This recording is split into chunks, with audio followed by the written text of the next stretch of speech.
لو أنزلنا هذا القرآن على جبل لرأيته خاشعا متصدعا من خشية الله.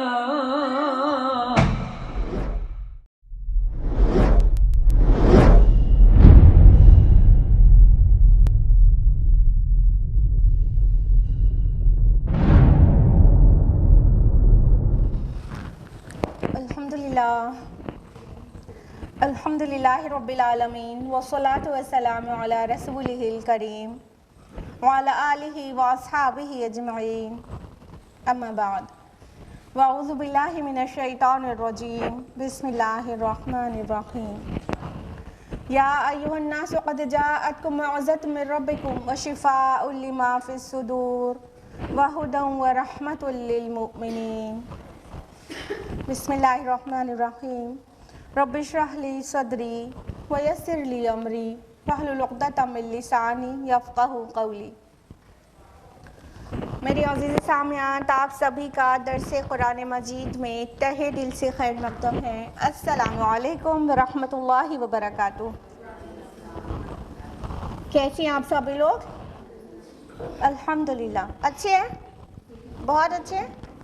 ہاں، آپ لوگ بہت اچھے ہیں ماشاء اللہ. اللہ تعالیٰ آپ کو مزید اچھا رکھے، آپ کی صحت کی حفاظت کرے، آپ کے ایمان کی حفاظت کرے. اللہ تعالیٰ آپ کو کووڈ-19 کے ساتھ ساتھ آپ اس کے نئے اسٹرین سے بھی بچائیں اور ہر طرح کی مہلک امراض سے آپ کی اور آپ کی فیملی کی حفاظت کرے. اللہ تعالیٰ آپ کو صراط مستقیم پر چلائے اور الٹیمیٹلی جنت تک پہنچا دے. آمین آمین. جزاک اللہ خیرہ. تو اب ہم لوگ آتے ہیں اس طرف جس لیے اکٹھا ہوئے ہیں. کس لیے اکٹھا ہوئے ہیں؟ درس قرآن سننے کے لیے. درس قرآن میں کون سی سورہ چل رہی ہے؟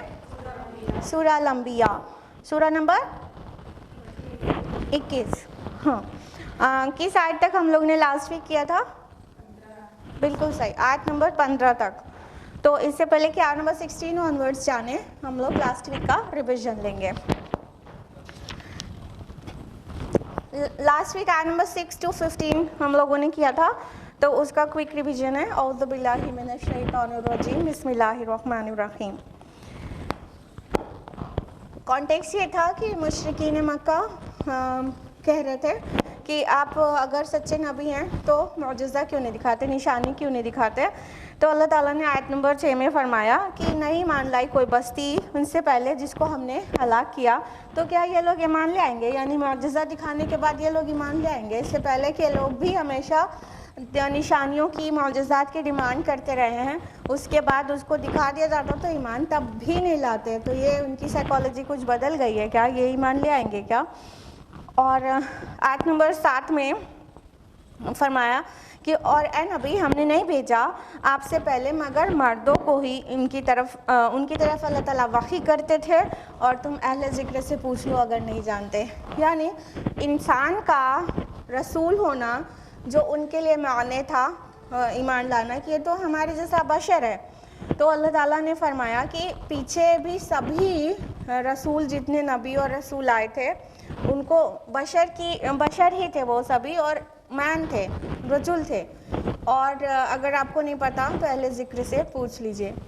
آیت نمبر 8 میں ہے کہ اور ہم نے ان کو ایسا جسم نہیں دیا تھا کہ وہ کھانا نہ کھاتے ہوں اور نہ ہی وہ ہمیشہ زندہ رہنے والے تھے.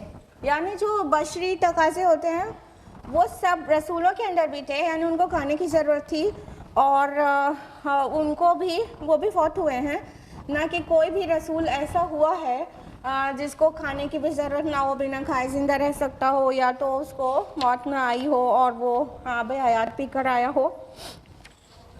اور آیت نمبر 9 میں ہے کہ پھر ہم نے ان کے ساتھ کیا گیا وعدہ سچ کر دکھایا، پھر انہیں اور ان کے ساتھ جس کو چاہا نجات دی، اور حد سے بڑھنے والوں کو ہم نے ہلاک کر دیا. یعنی یہ کشمکش جب بھی پاسٹ میں بھی ہوئی ہے تو کیا ہوا کہ اللہ تعالیٰ نے جو نہیں ماننے والے ہیں ان کو ہلاک کر دیا، اور جو ایمان لانے والے ہیں رسول کے اوپر